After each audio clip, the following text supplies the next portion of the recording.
All right, first thing we're going to look at today, we are starting Unit 2, which is Paper 2.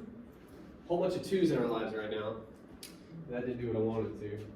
Let's actually try number 2. What does that do? Ooh, very nice. All right. So I always like to start with prompt.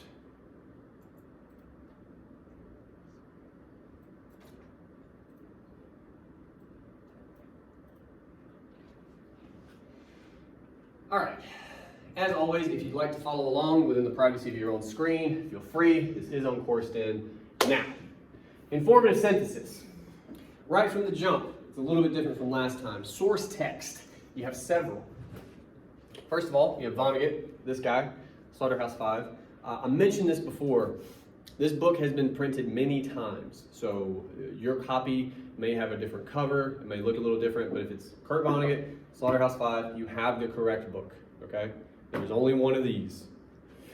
Also, a secondary source I've provided. It is on CourseDen right now. I say that because I will get an email at some point, someone not knowing what it is. It's on CourseDen. I don't know what else to tell you. It's right there.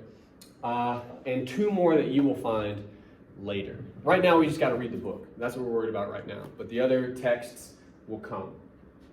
Length, at least 4 pages. Now, already I know some of you are a little bit worried about that because the last paper was 3 and you may have thought that was difficult. Know this.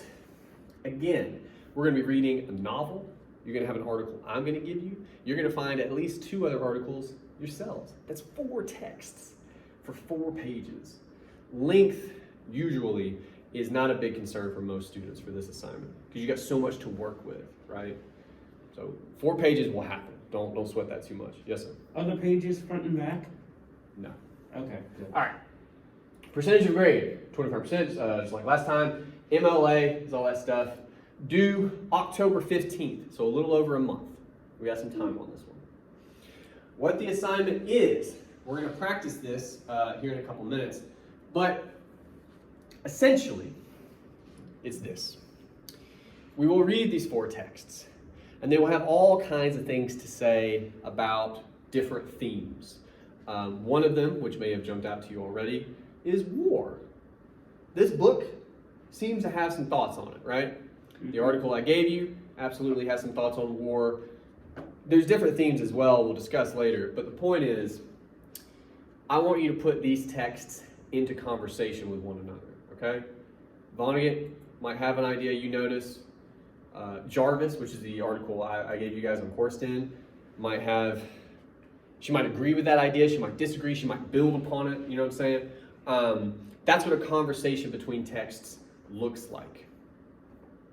Does that make a little bit of sense at this stage? Okay. Again, we're going to practice this here in a second, but that's how I always describe it. There's plenty of words there for you to read if you like. Source requirements. I have a note about this. But basically, I would prefer you to use scholarly sources. And again, here in like 2 weeks or so, we'll do a thing in class where I show you how to find scholarly sources, what they look like, what will work well for you. We're going to do that. But that's kind of described here. The thing to know about this, I have made exceptions in the past. For instance, I think it was maybe 2 years ago now, I had a student who found a blog that she really liked, and I was like, a blog? But she showed it to me, and it was really good actually. I was surprised. I let her use it, right? The point being, if you find something that doesn't maybe fit this bill, but you think it will work, let me see it. I'll make it an exception, you know? But we should talk about it first. There's a suggested thesis here, which I hate giving to you because a lot of the time that just means you guys are going to copy and paste this, but it's right here at the bottom. While there seems to be disagreement about X, like some theme or idea, X, the topics of Y and Z provide a consensus. I like to give you guys this because in one sentence, that's really what I mean when I say put these texts into conversation. Where do they agree, disagree? How do they talk to each other? If you were trying to, for instance, sum up a conversation between 4 of your friends that you were just listening in on, and they were like, well, what were they all getting? What was the main idea of that conversation? You'd do it in like a sentence or 2. It probably looks something like this. Derek and Keith thought X, but then there was a lot of disagreement about what Tiffany's got going on, right? Like there'd be you see what I'm saying? Okay. Last but not least, the name of the game for this assignment, and you will hear me say this several times, is going to be organization, right? You're juggling 4 texts. So just keeping all that straight and making it make sense together, organization is going to be key. There are 2 primary ways to organize this assignment. I teach this one. Many of you, despite my warnings, will attempt this one. And I'm telling you now, and I will tell you repeatedly, not to do this, but you will anyway. So just know that. It's going to bum me out when you do. Probably. This is called block format. The names don't really matter, but the way this first one works, it seems easy. You summarize a source in a paragraph, and then you summarize source 2 in the next paragraph, and you just move through like that. The problem with that approach is, the whole point of this assignment is synthesis, putting texts together, okay? If you separate them into separate paragraphs, that makes that job very difficult, yes? Basically, your transition game has got to be like Olympic level, right? To make that work. I've seen it done. I have seen it done. It's very difficult to do, okay? The way I teach the paper, the way we will talk about it for weeks is this. You do an idea in each paragraph, or a theme, a topic, however you want to term it, right? So maybe in your first body paragraph, you have some of Vonnegut's thoughts on war, you have some of Jarvis's thoughts on war, and then some other article you find says something interesting too. That's a body paragraph, right? Next body paragraph, some other theme, some other idea. Vonnegut and some other sort. You see what I'm saying? You organize all of this based around ideas, not texts. Questions about any of that? Great. All right. Now then, what are we doing with this? Now, this is a video from 2015, so it's a little bit out of date, but it's from a show called Last Week Tonight, a guy named John Oliver. He's going to talk about the debate around whether or not student athletes should be paid, okay? Some of this is out of date, although most of it is not. And the reason I keep using it, legit, every semester, I try to find something that would work better, something that's more contemporary. I cannot find something better than this. What he's going to do in this video, he is very transparent in the fact that his side of the debate is he thinks student athletes should be paid, right? And he's going to give you a whole bunch of arguments for his side. But he's also, and this is why I like the video, going to give you a lot of the other side, why the NCAA says they shouldn't be paid. What I want you to do when you watch this video, just take notes. The way I usually do it, I mean, I did it in my previous classes, so I already have it. But I make myself a little chart. I put NCAA on one side, I put they should be paid on the other, and anytime I notice either side making a point, I just jot it down, real quick. Because after this, for a couple minutes, we're going to do a little bit of synthesis, just to help you guys understand what this paper is. But again, all I'm worried about right now, we're going to watch the video. When he makes a point, for either side, students should be paid or they should not, jot that guy down, and we're going to talk about it at the end. All right. I just want any arguments from either side of the debate. NCAA saying why student athletes shouldn't be paid, or the other side why they should. Anything at all. We just got to fill the board up first. One thing I put is they're not employees. Yeah, well, he keeps harping upon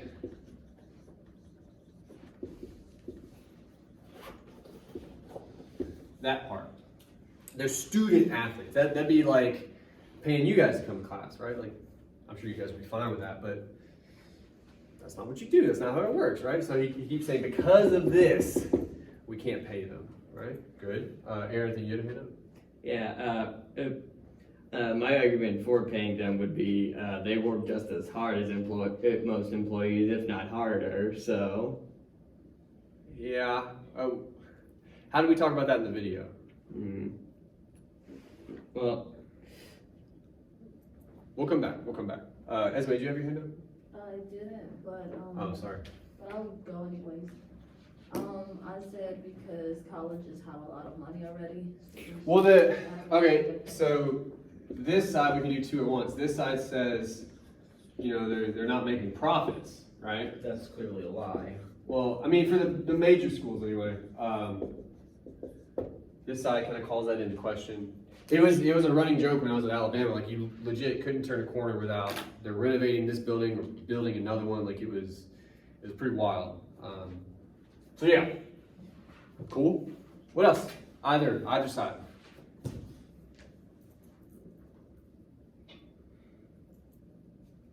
This might help. What Aaron was trying to say. What about Richard Sherman's point he makes? He's talking about something. What's he talking about? I mean, they make a fair point in the thing that these guys are pretty much, they're not getting paid, so they can't afford stuff. They can't afford food, they can't get basic amenities, they can't help with their families. Sure. This Shabazz Napier at one point says there's hungry nights, like he's literally starving, like he has no money for food, for sure. Nobody remembers the Richard Sherman part? He said they basically busy all the time. The schedule, right? He gives you like his schedule back when he was in school, and it sounds difficult, we'll say. Difficult to do what? What's Make money. well, that, but even before that, what's up? To just go to class while also balancing how much like training you have to do for NCAA games. Okay, good. And that kind of ties into, what was one of they don't get paid in money, right? But Mark Emmert says they get paid with what? Education. Okay, good. That's what you guys are getting right now. Apparently. And along the same lines, we also get, talk to me about paper classes for a second. What was that all about? To get their grades up. With a fake class. That's what paper class means. It only exists on paper. It's not a real class. Well, if some schools are doing stuff like that, and it's like, how are you going to say, can't really call that an education, right? Okay. What else? We have a couple more points on either side. Where they were talking about how they still trying to use the athletes, like, even after they graduate, like with the video game. Yeah, where should we put that? We could do it over here. Licensing, and I'll go ahead and tie it with ads, because they talk about it in the same way. All the ad revenue they're pulling in, like right at the beginning of the video, he talks about how everything is sponsored. But then also, Ed O'Bannon, just discovers this video game that he's in. It's like, nobody talked to me about this. Be kind of weird, right? You wake up one day, it'd be cool for a minute, just like Ed O'Bannon, you're like, oh cool, and then it's like, wait a minute. Shouldn't I be getting something You out of gotta pay this? somebody to use their face, you know what I'm saying? I think you gotta, yeah. Okay. What else? There's a couple more. Again, either side, there's stuff on either side. We just gotta fill this up real quick. What about old Dabo? Old losing Dabo. Clemson lost, I don't know if you know that. That's pretty great. I don't like him. He makes a point for this side. He uses a term that, I'm a millennial, got thrown at me a lot. I imagine you guys got this thrown at you sometime. Starts with an E. No? Oh, no. He says there's enough entitlement in this world. Oh. Oh man, I sure hope he doesn't, I sure totally don't want him to burn in hell. I mean, that's probably a little strong, but yeah, he's kind of saying, basically they feel like they're entitled to being paid, so we put him on that side. He might feel like he's entitled to an offensive touchdown. Yeah, that's a reference to the game that you guys didn't watch, but that's okay. What else? There's a couple more. Even if they're not making money right now, they could make money later, right? In what instance? If they go pro. Good. You put that over here, right? That's if. Pretty big if. This side would point to, you know, there's a whole lot of college athletes. There's only around about 30 teams in a league, you know, give or take. You play for 4 years in college, you can play for, in some cases, 10, 20. Tom Brady, I didn't know this. I don't know if you've heard of the guy. Started his NFL career before Trevor Lawrence was born. If you know who those two people are, that's bananas. Anyway, anything else? Talk to me about basketball player at the end of the video, kid from Oklahoma. What was his deal? Okay, lost his scholarship because he got to the game, right? Because he got hurt. You can lose your scholarship. If you get hurt playing the damn sport, you get a scholarship in. Yeah. And then they didn't have to pay the kid for his medical stuff because of this garbage? He had to Yeesh. pay it himself. Do what? And he had to pay it himself. Oh, I'd imagine he had some kind of insurance, but yes, I'm sure they had to handle that. They had to navigate all that. For sure, Right. for sure. Anything else? This is pretty good. Oh, there's a fun one we left out. They talk about coaches as mentors. And we can't say every coach is like that, but I actually grew up as a coach's son. In my limited experience, most coaches are like that, to a degree. So, for what that's worth. So maybe this side call that into question with the excellent Mike Leach quotation that they put on a cat poster. All right, that's pretty good. We're probably leaving out one or two, but that'll work. All right. Ooh, we are leaving this out. This is important. This side would say you agree to rules, right? You agree to be an amateur. This side would say it's 400 pages. No one is reading that. Be serious. All right, that's enough. Now, the metaphor I'm making for you here, when it comes to your papers, we're not writing about student athletes, right? We're writing about Vonnegut and all the stuff we talked about in the prompt. Each one of these is a text. So for the purposes of this exercise, we have two different texts. In your paper, you'll have two more, right? But we're simplifying it. All we're going to try to do right now is look for places where you can put this side into conversation with this side. Anywhere at all. We're just going to do it a couple times. Do you guys see any connections we could make? The nonprofit on the NCAA side with the licensing ad. Okay. Well, and you might as well bring that in too, right? Yeah. But in what way? Like, why do you say that? It's a business that makes that much money. It's hard to believe. It's a multi-billion-dollar industry. Yeah. It seems pretty bogus And that it they might would as be well nonprofit. funded off of almost sort of a forced labor in a way. Well, I mean, to a degree, yeah, that's kind of what gets out of like the sweatshop stuff. Okay, good.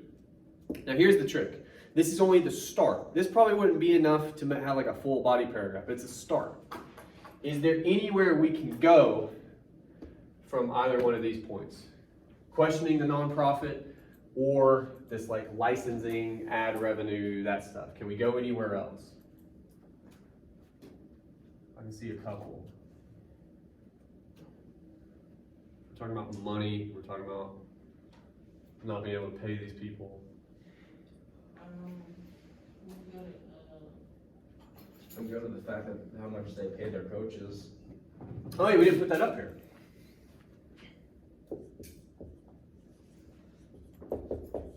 Well, coaches are allowed to have money, okay? And again, no one is saying that that's wrong.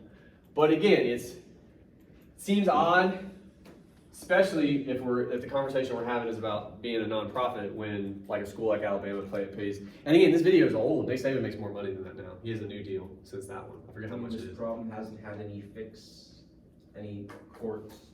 Well, no, it's been updated. Like there's NIL, there's stuff. It's better than it was, but it's still. I mean, schools don't. In 6 years, there hasn't been anything. No, it is. I mean, there's stuff that's happened, but it's still largely the same issue. Yeah. All right.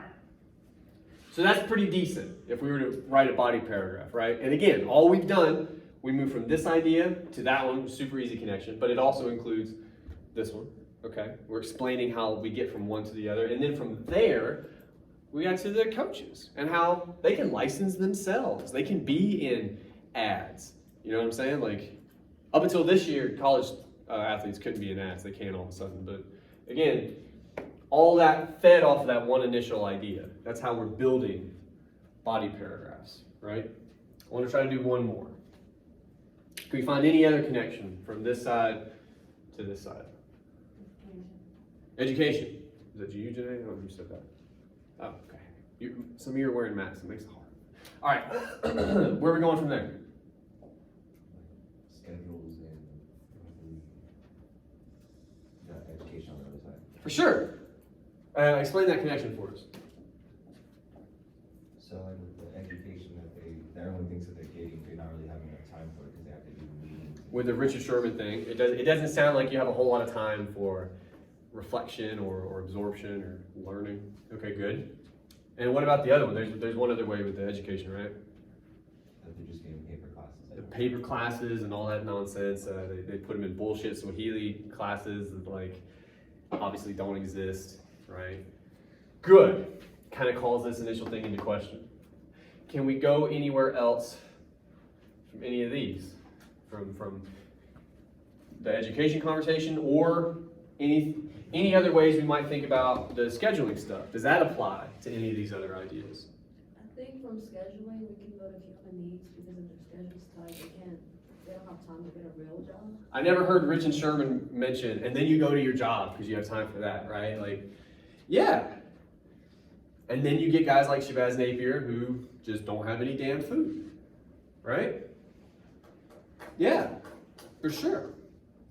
And here again, we could continue, but again, my point is, if you can follow my mess, unfortunately, this would be probably a pretty good like start to a body paragraph of what we have now. I'll come to you in a second, Kyle. And then this would be maybe our second one. And you organize it around ideas. If you do one text at a time, I'm telling you right now, and I will tell you repeatedly, it probably won't work. I've seen it done, but it's hard. This is the better way to do it. You get your texts up next to each other, you see what ideas you have, you start making connections, you start building an outline based on those connections. That's what I'm recommending you do when it comes to this paper. Nakai, did you have a question? I was just gonna add on. Go ahead. Like the connection of injury towards education. Okay, how so? I don't remember his name, but the player who lost his scholarship. Hardrick, Yeah. his last name. He wasn't able to pay for school, so he had to. That's true. He kind of lost it as a result. So it's not as a given would be another way to think about it. Yeah, and I mean you could also potentially connect that to human needs because you get hurt while you're playing that sport. You would like to think that as the mother points out that you would be taken care of, like they look out for you. Yeah. Okay, good. I mean a bummer, but good. All right, I'm gonna try this giant eraser. I don't know what's gonna happen. Oh, look at that. That's crazy. What we're gonna do with the last little bit of class, what time is it? 11:48. All right, we gotta move kind of quick. Vonnegut, chapters 1 and 2. All I'm interested in today, because often students with this book, especially right at the start, feel a little bit adrift, you might say. So I want to give you guys some toeholds, and the easiest way I know to do that is to talk about the characters. We only have maybe 4 or 5 characters at this point, I think. I have 5 on my notes. Can you guys help me, real quick, try to list the characters we've met to this point? Well, there's Billy. Good. Get him up here. Who? Mary. Good. Bernard. I'm gonna call him O'Hare. I can't remember which one is more, but I feel like he calls him O'Hare more. They're the Yeah. Scouts. Don't they disappear by the end of chapter 2? Or is it Pretty chapter much, yeah. 3? I'm not trying to spoil it. I just read the whole book, so I can't remember exactly. Pretty much they just disappear, but they're there. No, yeah, but I mean, they're not, they don't stick around. So, all right, who else? We got Billy, we got Mary, we got O'Hare. We got another character alongside Billy. What's that guy's name? Huh? Is it weird? Weary. Excellently named, very purposeful last name. He is a tiresome individual. Weary. Makes you weary, you might say. There's one character who you guys always leave out. This is important. We meet Billy in chapter 2, right? Who's our main character in chapter 1? Kurt, the author. Last names, Vonnegut. We can't say it's Vonnegut. I always describe it as Vonnegut adjacent, okay? Because he absolutely, I mean, this is based on a true story. Kurt Vonnegut really did live through some really wild shit in World War II, okay? But just like we talk about the poems, a lot of those seem pretty Fairchild adjacent, like probably pretty close to his lived experience. But we call it the speaker in those poems. What do we call this guy, do you think, in the book? The narrator. Good. And again, the important thing here is the narrator is a character in the book.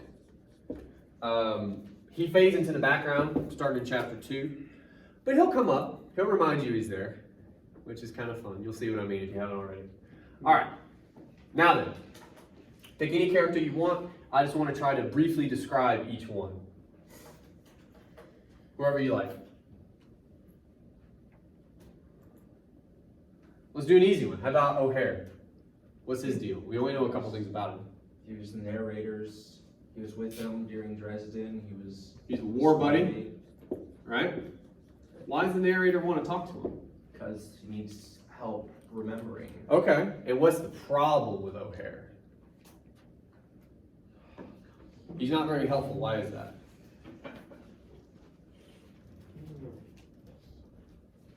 They sit down, they're going to talk about it, right? What's O'Hare's problem? He claims what about his memories of the war?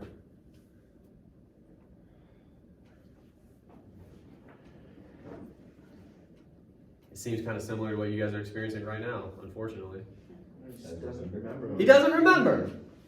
He says. What's more likely? He doesn't want to remember. He don't want to talk about it. He don't want to talk about it. We get that, right? I mean, as much as we can. He won't talk about it. Okay. Other characters. Who you got? I mean, Weary is very much like, he seems very broken. He's got some stuff going on. There's kind of two, and again, I mean, for the purposes of this exercise, there's two big things I always remember about Weary. One of them is, He really doesn't like Billy. one, we could tie that into the kind of person he is. He's got a hobby. He's got like a thing he's into. What is that? I feel like it's pretty memorable. Like if a buddy of yours told you they were really into this, you'd go, oh, you're different from how I thought you were. What's his big hobby? Oh yeah, the picture. God. Nah, that's a weird fucking picture. That's not his hobby. What's he really into? It's a weird picture. He's all about knives and stuff. Oh yeah, Weapons. he likes Antiques. well, not antiques, but like he likes. Yeah. This is the weirdest round of guessing I've ever heard. He's not into vases. He's not into like. He likes like war stuff. But a War little more, antiques, weapon antiques. a little more specific than that. Starts with a T. Rhymes with smorcher. Torture. This Oh, dude yeah, is into torture. torture. How is that not memorable, fellas? And I say that to the entire room, not just you guys. He's really he into talks about torture. the Iron Maiden. He talks about torture a lot. He's got like a tiny Iron Maiden back at home. That feels important. Again, if a buddy of yours told you this, you'd go, filing that one away. That's not something we're going to forget about Charles or whatever, right? Like I'm gonna hang on to that one. He's into torture. Okay. There's one more big thing about him. You find out a little bit about his backstory. I think it helps explain a little bit about maybe why he is the way he is. What's always happening to this guy? Always getting left. He's always getting ditched. He's purposefully left, right?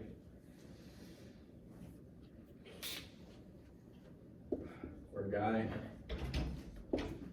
He's lonely. He's into torture, and he's lonely, which is a hell of a combination, Sounds like something you hear on CBS News. potentially. All right, other three characters. Which one do you want? We can do Mary. She doesn't show up much. What's Mary's deal? She's O'Hare's wife, right? She doesn't like the fact that they're talking about making this a book. Right. Why? Because She assumes something, right? Yes. She doesn't like because how. these guys were young men going off to war. She doesn't want her kids to go off into the war. Yes. Why does she think? She thinks that if a book like this gets made, it's going to get portrayed as being action and heroic and Good. And she doesn't think that that's how war is. well, it's not. Okay. The way I always sum her up here in the first chapter, she's a bit of a moral compass. I don't think the narrator was ever going to write that book, you know? But Mary makes sure. She even makes him stand up and promise, right? Like hold his hand up and like, I will not, type of thing. Good. All right, we got two people left. Billy and the narrator. Which one do you want? I think let's do the narrator because Billy's got a lot to handle. Billy's pretty simple. But all right, narrator. What's his deal? We really only see a lot of him in the first chapter at this point. What's he all about? Well, he's about writing this book. Yeah. What kind of book is it? I guess you could almost consider it somewhat like a memoir. What kind of book is it? He tells you. Well, he tells people in the book what it is. What? I'm thinking, but What kind of book is it?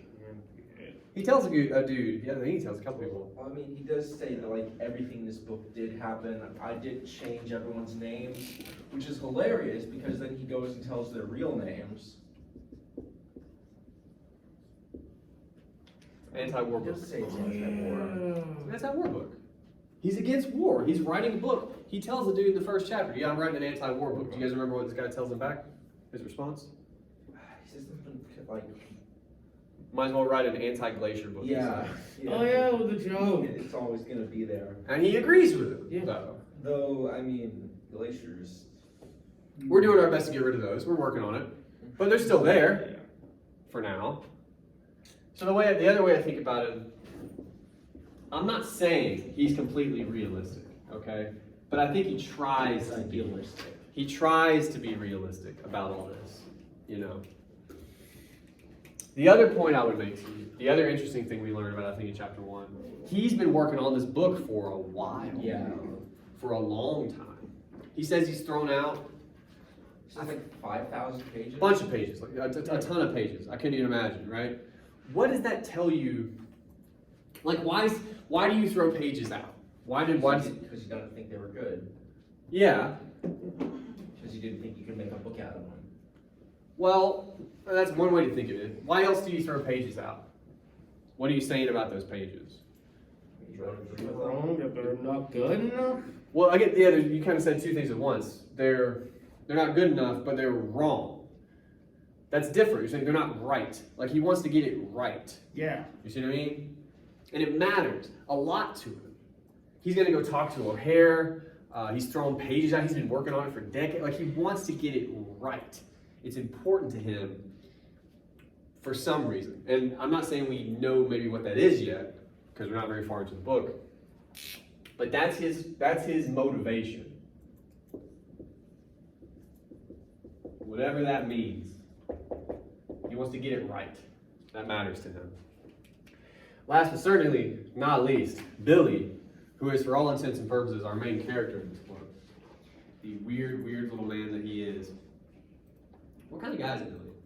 You've only seen him for a chapter. Well, he's a bit of a pacifist. I would go further than that, but yes. He's a chaplain's aide. He doesn't carry a gun. My favorite Billy moment, I believe, is in chapter 2.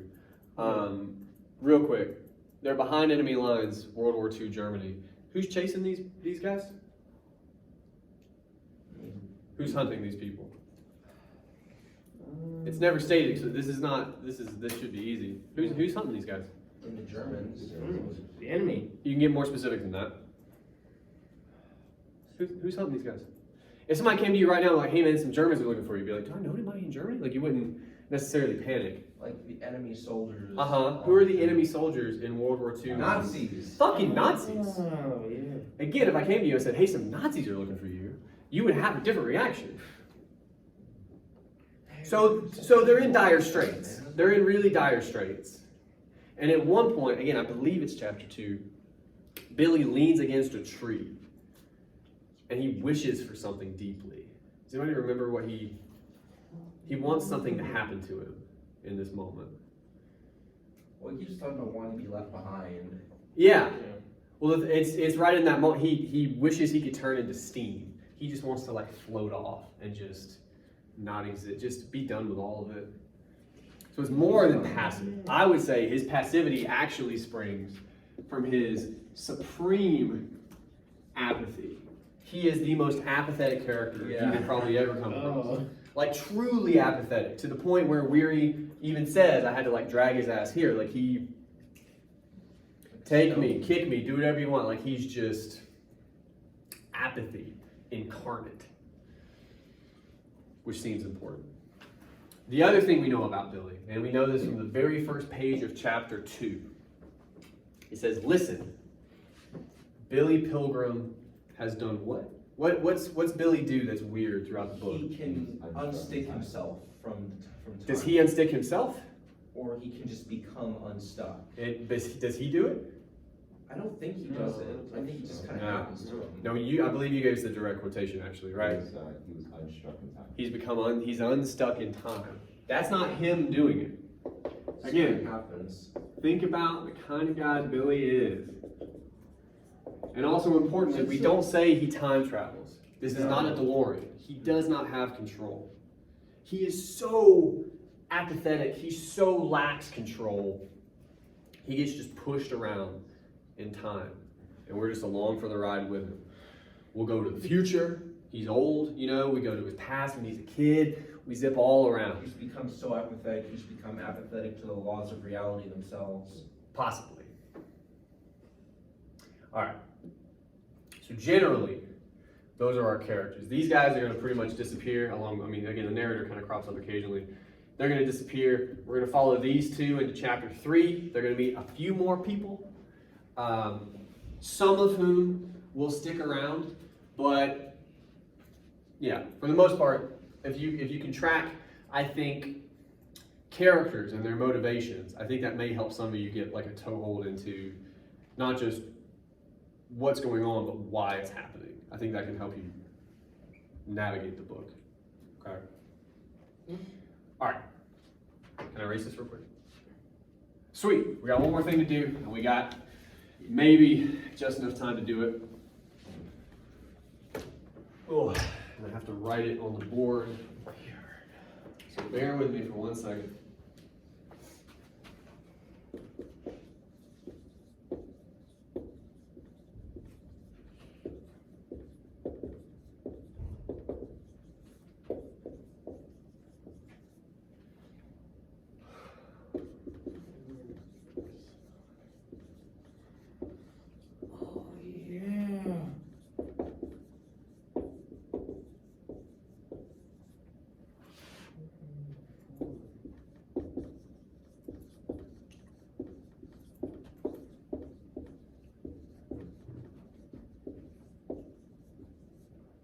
All right. That quote.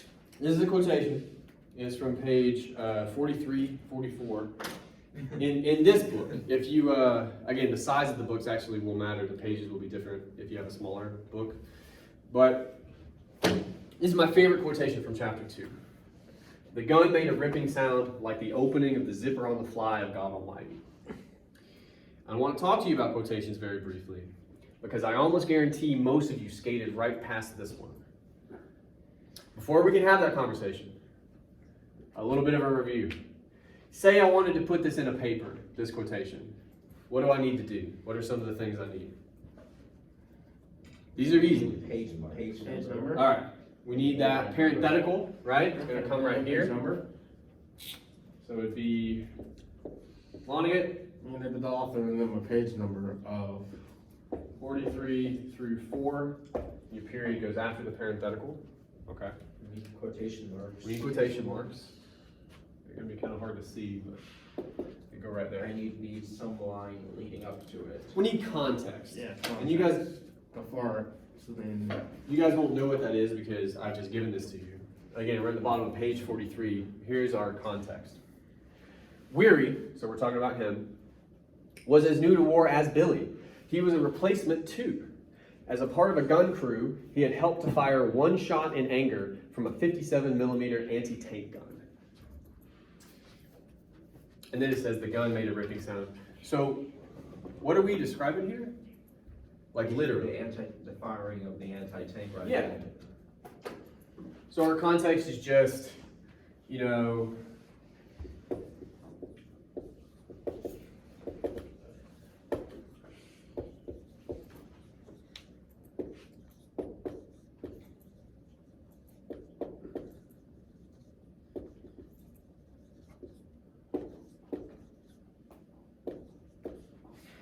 describing the sound of Weary's anti-tank gun as, and to make that make sense with our context, right, we could basically cut all that as a ripping sound like the blah, blah, blah, blah, okay? So there's our sentence, our quotation marks, our citation, all that stuff. Now we can actually talk about the quotation. Oh, and real quick, because I'm looking at your papers right now. Some idiot in your past keeps telling you guys to do like ellipses before and after a quotation. Know right now that that person was wrong. Whoever it was that told you that, they were deeply wrong. Please stop doing that, it's killing me. All right, anyway. When you quote, and we have worked on this, but I don't think we've said it just this way this semester. When you quote, ooh, I'm gonna pop quiz JB. Why do you quote, JB? You quote for what? I know it, but I can't think. That's all good. You quote for the language. You quote for the language. Think about all the, because I had him before in a different class. Think about all the times we talked about poems. Every time, at some point, we would come back to language. An interesting phrase or an interesting word, right? What is this describing?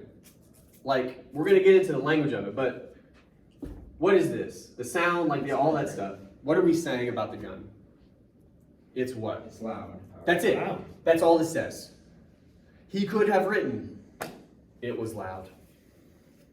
But it's more than that. It is, because of the language. That's the point I'm making to you, okay? So when you quote, when you guys mess up, it's because you're quoting for ideas. You're quoting for information. That's what you do in a book report.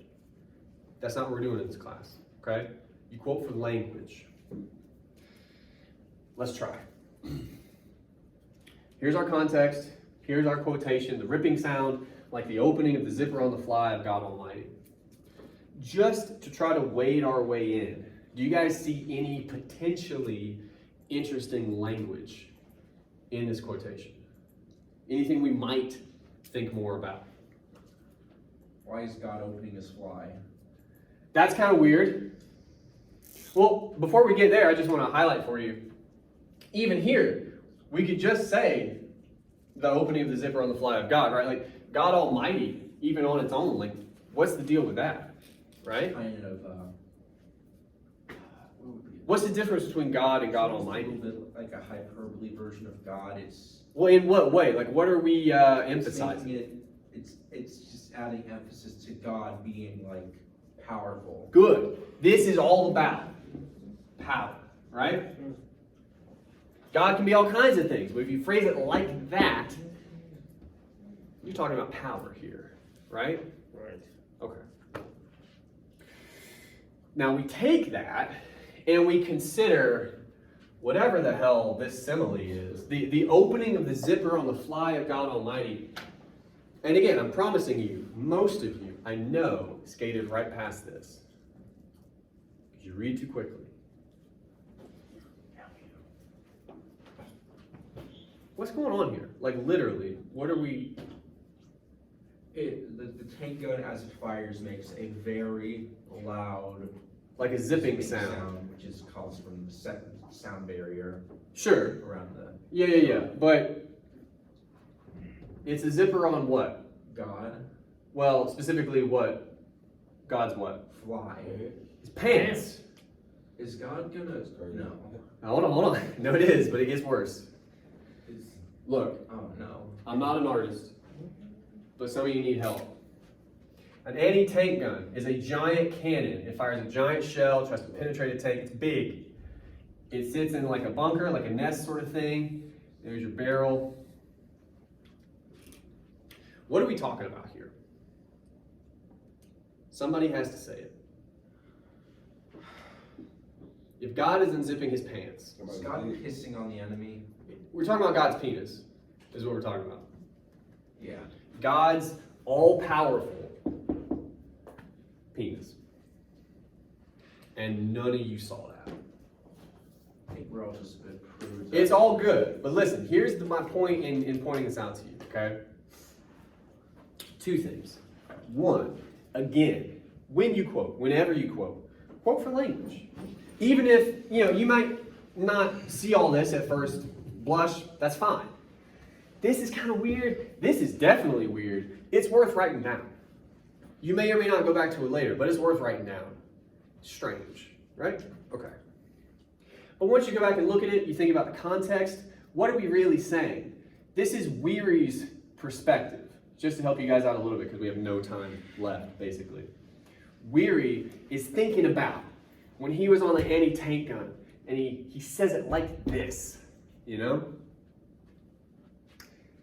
much the same way we talked about Speaker all the way back in Old Men Playing Basketball. You learn a lot about a person based upon what they're thinking about and how they word things. Think about all the phrases we kind of highlighted in that poem. When you look back on it, you're like, oh, this guy has kind of a one-track mind in a really weird way, right? Mine's very much in the gutter. For sure, but you find out a lot about that person with not just the thoughts he has, but how they're phrased. Same thing here, I think. If you're thinking about Weary and the kind of guy he is, it's very interesting that he sort of paints the portrait, if you like, of his one shot Description of the specific shot that he fired. as this. Yes. And there's all kinds of ideas we could talk about, but we won't because we don't have time. But that's the kind of work we'll do starting next week. Awesome. For next time, I think it's just, chapters 3 and 4. You got a weekend to do it. It'll take a little bit. These are very long chapters. You'll be fine. All right, give yourself time. Thank you guys. I'll see you Monday.